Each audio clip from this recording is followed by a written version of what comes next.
también se honra las tumbas, aplacando a los espíritus de los ancestros y llevando pequeños dones a las piras encendidas para ellos. Los manes se conforman con poco. Es la devoción lo que les da satisfacción, no los regalos costosos. Basta con una baldosa cubierta de guirnaldas, un poco de trigo y unos cuantos granos de sal, una hogaza de pan ablandada con vino y un puñado de violetas. No es que prohíba ofrendas más suntuosas, pero basta con estas para aplacar a un espíritu.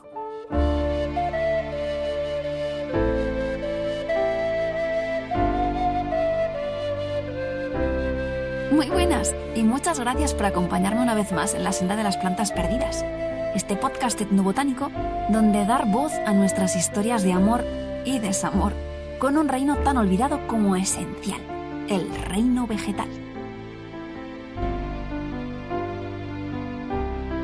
Soy Aina S. Erice, bióloga y escritora, que es que a veces me olvido de presentarme, ya lo siento.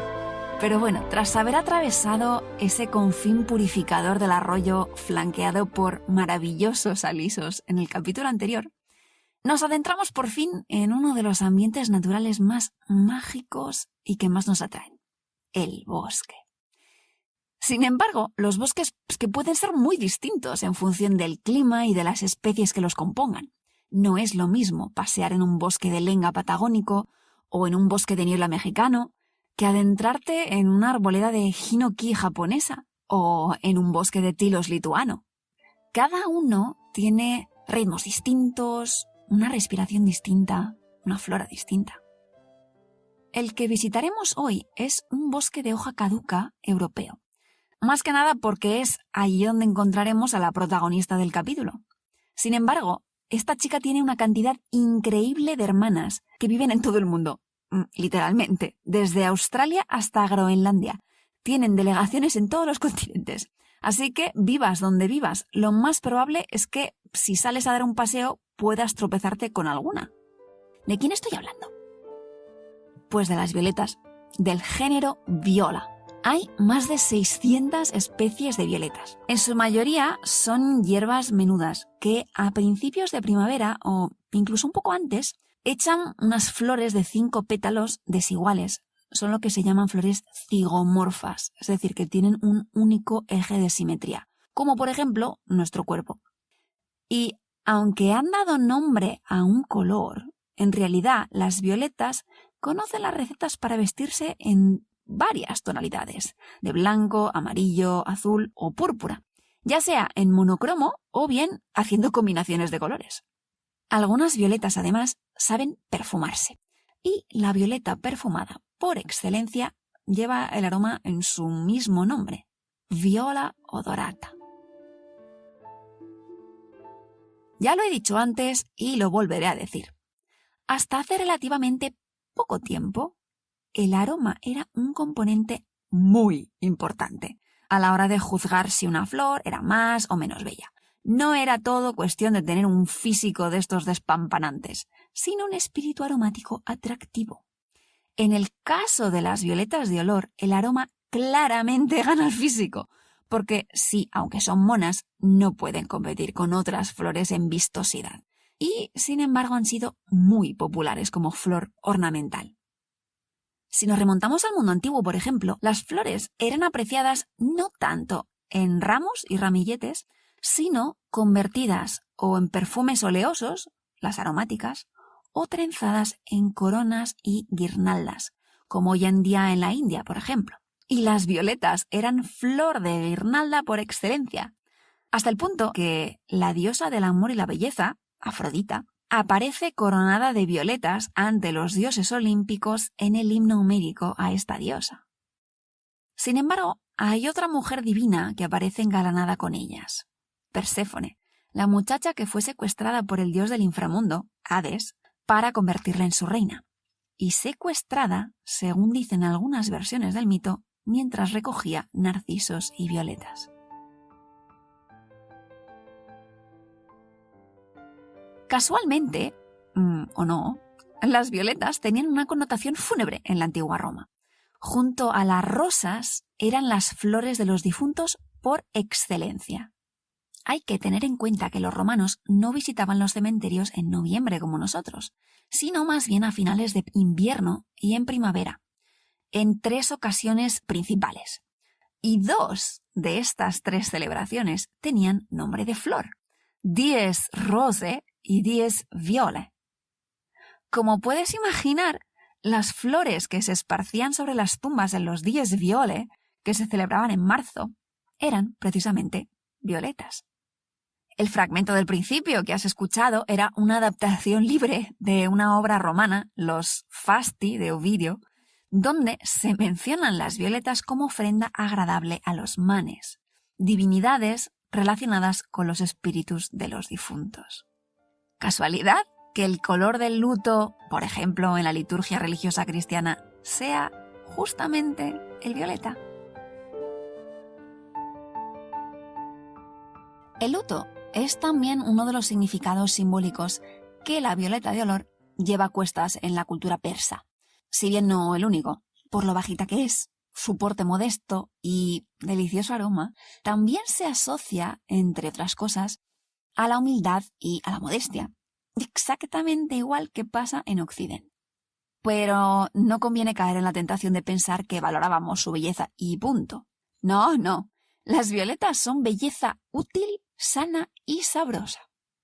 El por qué son sabrosas quizás, pues ya te lo huelas. Son flores comestibles que pueden añadirse a ensaladas, limonadas y dulces varios, o pueden escarcharse con azúcar. De hecho, hace poco me comentaron que en Madrid mismo hay un establecimiento donde las venden y que deben de estar riquísimas. O también pueden prepararse en forma de sirope. Además, también las hojas son comestibles.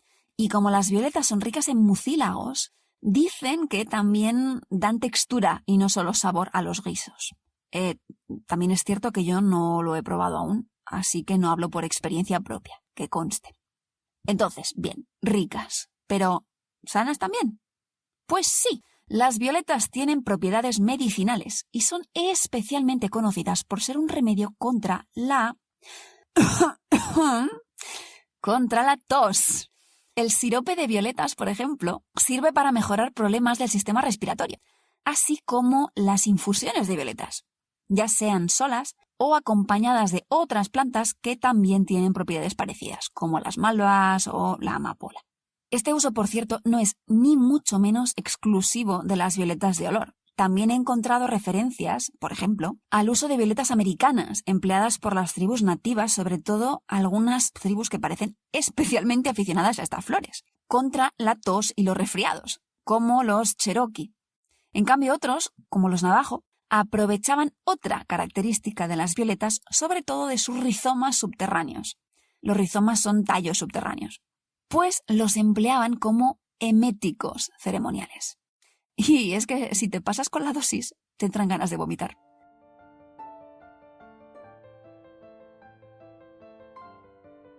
Es curioso que el aroma de violetas también ha tenido aplicaciones medicinales. Los antiguos ya recomendaban ceñirse una corona de violetas para despejar el dolor de cabeza. Creo que se referían a las resacas. Y aparecen recetas parecidas en otras partes del mundo, como la Persia medieval, donde recomendaban frotarse un aceite de violetas en los pies para según qué dolores de cabeza, o bien la Inglaterra, los remedios populares ingleses. Pero puede que lo que más me fascine de las violetas sea su relación con el color.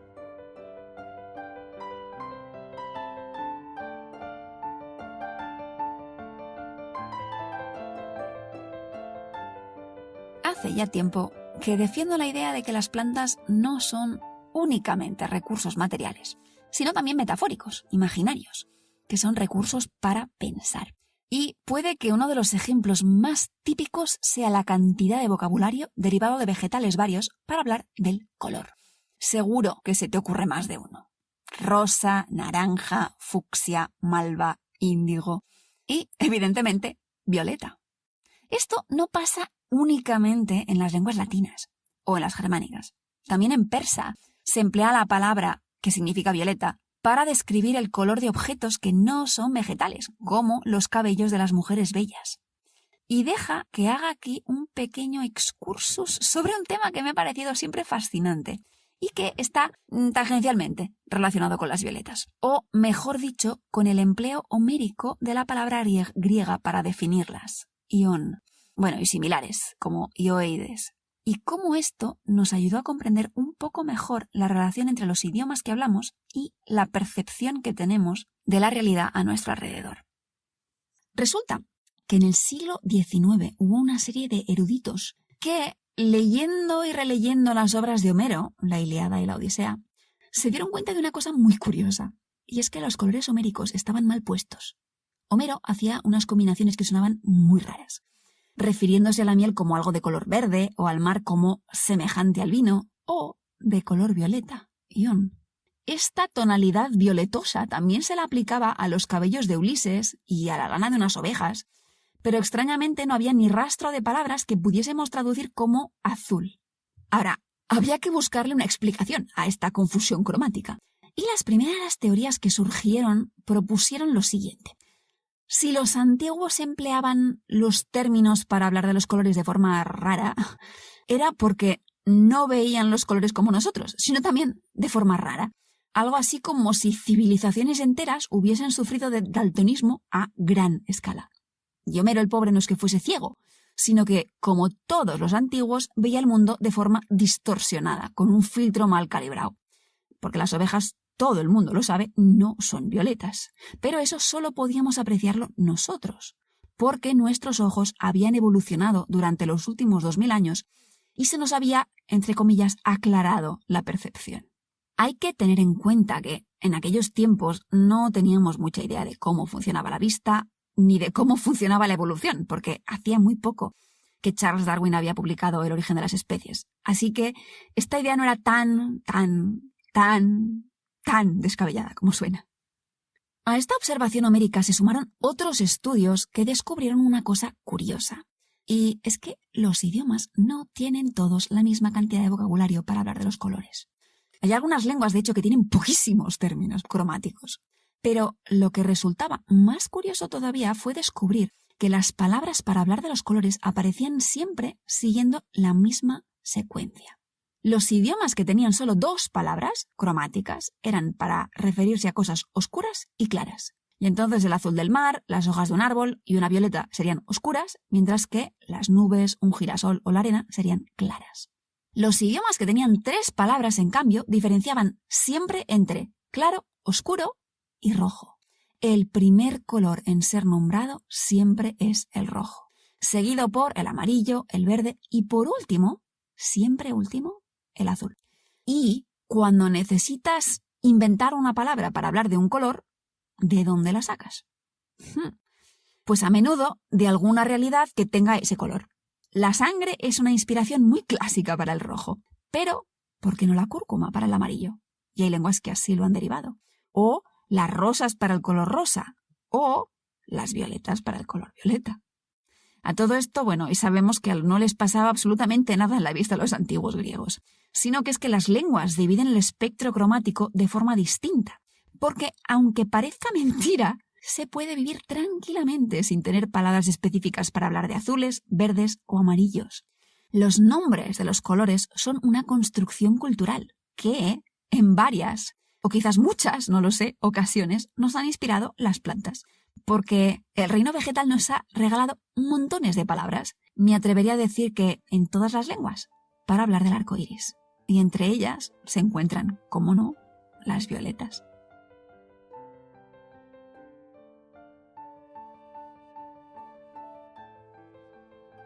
En 1811, un químico francés descubrió por accidente, como suelen pasar muchas veces los descubrimientos, y gracias a las algas con las que estaba trabajando, un elemento químico nuevo.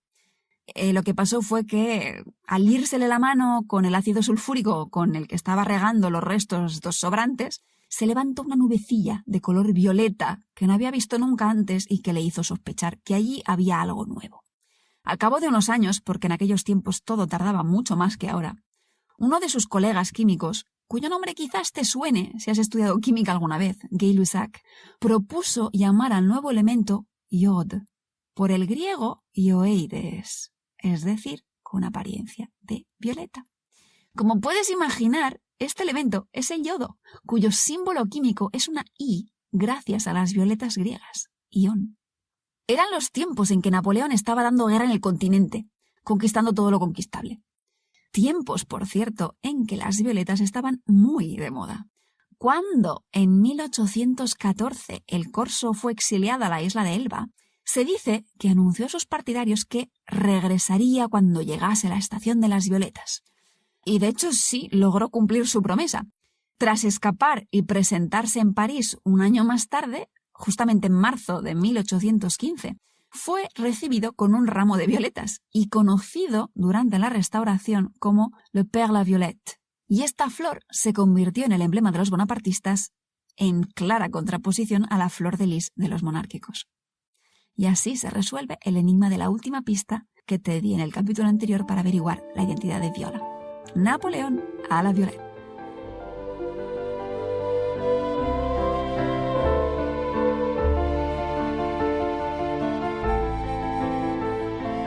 Y hasta aquí la larga senda de hoy en compañía de las violetas, encantadoras compañeras de camino. Y por si aún hacían falta pruebas de que soy fisiológicamente incapaz de ser breve, este es un ejemplo más que lo demuestra.